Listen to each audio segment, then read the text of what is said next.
If you want to expand your practitioner abilities, your energy healing gifts, if you want to start a spiritual coaching business, but we have some fears around that of, well, what if I don't know enough? And I just feel stumped or I don't have the right answers.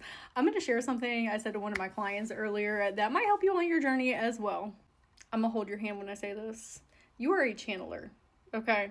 That sets you apart from like the normalized coaching realms, where that's a very linear plane of methodologies and toolkits and techniques of, okay, I go to school or I, do my own research and then I figure out what are the best formulaic answers for people.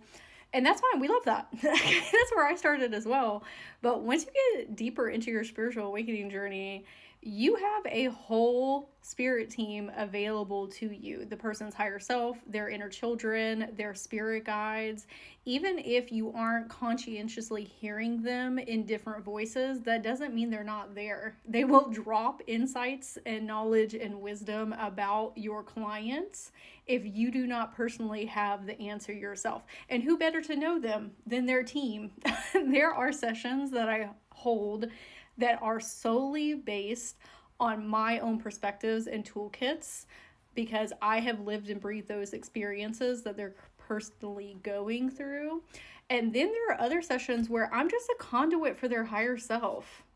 Their higher self has been yelling at them for years about XYZ, and either they cannot hear them because they're not advanced in their own channeling abilities yet, or they simply don't want to listen to their higher self. And so I'm coming in as a objective mediator and saying, hey girl, this is what your higher self is saying.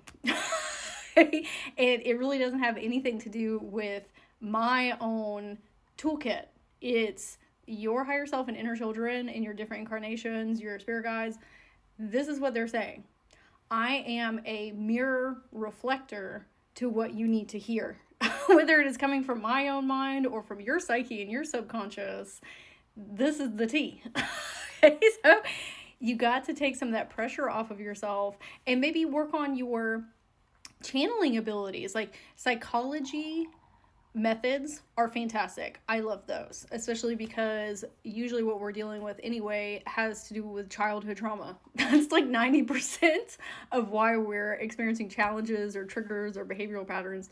But at the same time, we want to work on hearing people's higher selves and inner children in different incarnations, spirit guides at the same time. And I'm not saying you need to be an expert in both of those areas necessarily, because the universe is going to align you with people that are a match for the support levels that you have. They're not going to give you somebody that is wildly outside of what you're able to do.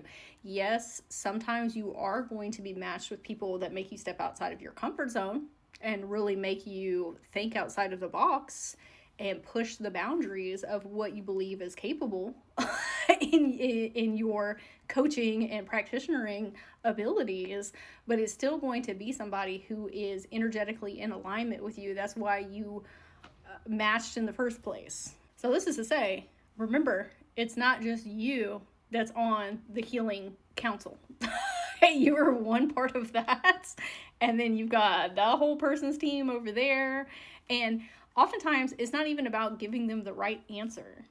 It's about seeing things in new perspectives, having consciousness expansion, flexing your imaginative skills, helping teach somebody how to discover things within themselves. Like there's a whole myriad of layers that comes with connecting with someone on their spiritual awakening journey. It's not always, this is exactly what you need to be doing. Because that's not teaching people how to be sovereign in the first place. We want to help them be able to go through these processes on their own, so you can be a leader and an example of, it's not a right or wrong answer situation. It's, how can I see this outside of myself in a different perspective?